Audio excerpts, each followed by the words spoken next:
Radio. I'm your host for Adrenaline Motorsports. The radio program is on 1680 AM on your dial.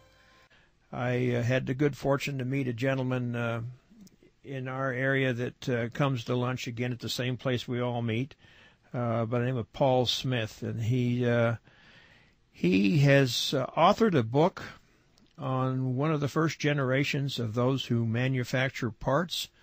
And Paul's quite an interesting gentleman. He's traveled throughout the United States. He is a basic Canadian-born, but his interest is in hot rods and the beginning of the industry. And in fact, I was very fortunate to be given one of his books that he's written, and it's called Merchants of Speed by Paul D. Smith. And I think that if one really wanted to find out how hot rodding began, there's a whole array of people that here in Southern California, the majority of them anyhow, were involved in creating all of these parts that I've been discussing with you.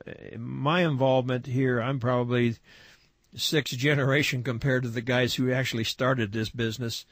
And Paul writes a book, and he had a foreword written by the late Barney Navarro. And Barney basically was the designer of engine parts for the early flathead Fords, as many others as well. I mean, you had the Earl Evans and Vic Edelbrock, and again Barney himself, and then Al Sharp with the Sharp heads, and but all geared around the flathead Ford. And there are neat stories in this particular book about all of these people and the things that they did in their era, which were basically in the 50s, and only because of need for, again, the hot rod sport, and the fact that if a part failed, they just recreated something that would make it a little bit better.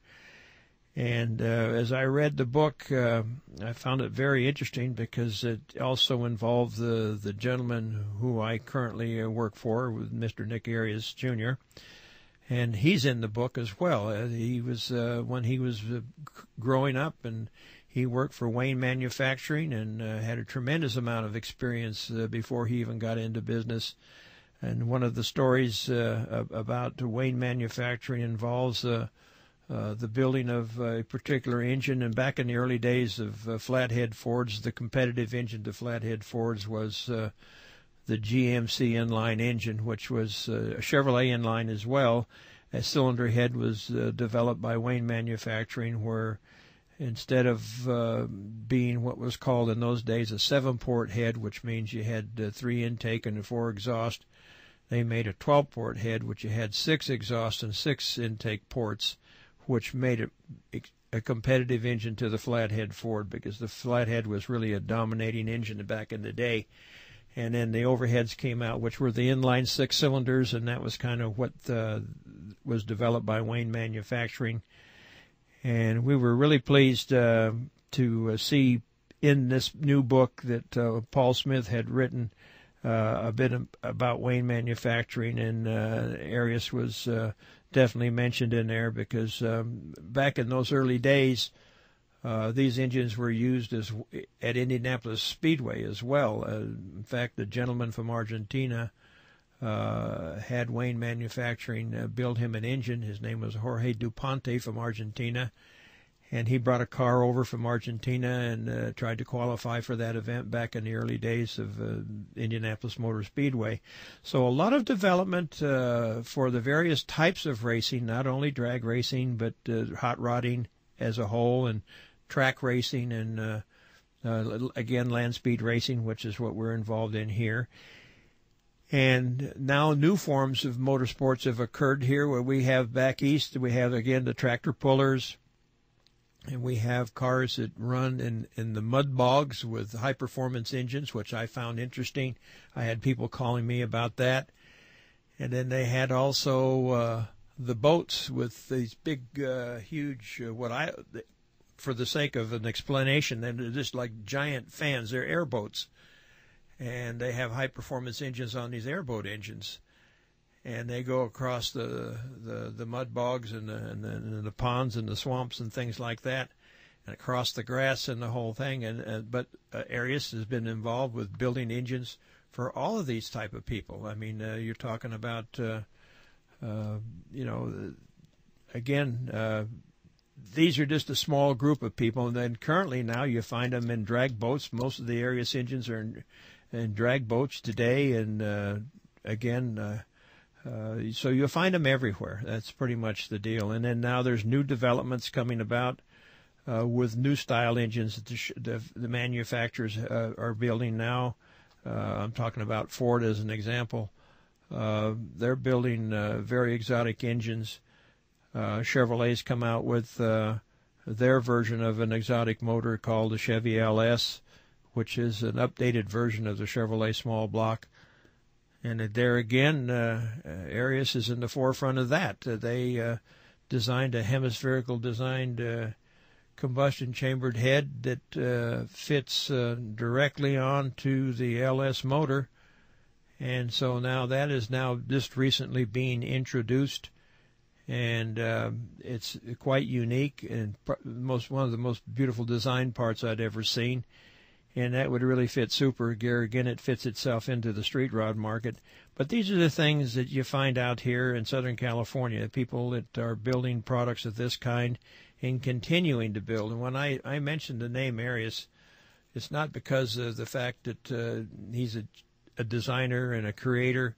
You got to keep in mind that it's in the blood, and the man is 81 years old and still hard at it every day, and that just amazes a lot of people. And you see him, and then that's what keeps him alive and keeps him going. And the likes of people like him and his mentor, Lou Center, is another gentleman that is going on and on. He will be 89 years old here pretty quick, and he's out and about. In fact, he was at the Indianapolis Motor Speedway here this last week watching qualifying of Indy cars.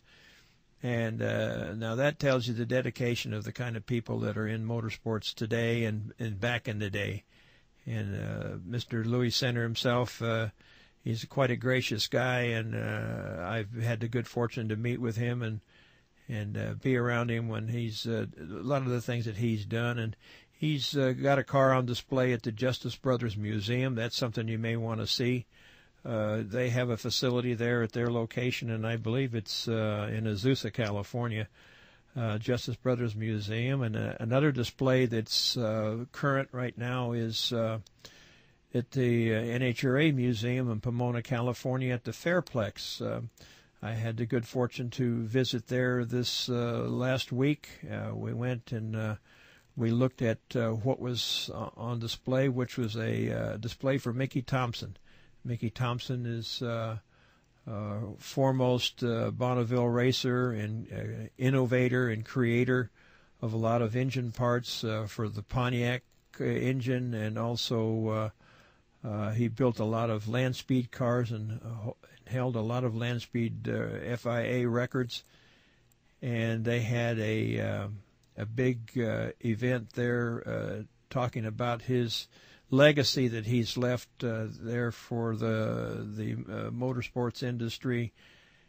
And they had to display a lot of the cars that he had, including his the first car to go 400 miles an hour, which was the Challenger, a four-engine Pontiac there, four Pontiacs in the Streamliner. And they had a couple of other cars called the Assault. There was another car there, enclosed car, that he also has an FIA record. In another section of the museum is another pioneer of motorsports, a gentleman by the name of Gale Banks, and his entry into motorsports history and the development of diesel turbocharging. His focus was totally on turbocharging. So if you get a chance and you want to visit places to see things, go to the Hot Rod Museum. I think that you'd get some great enjoyment out of there.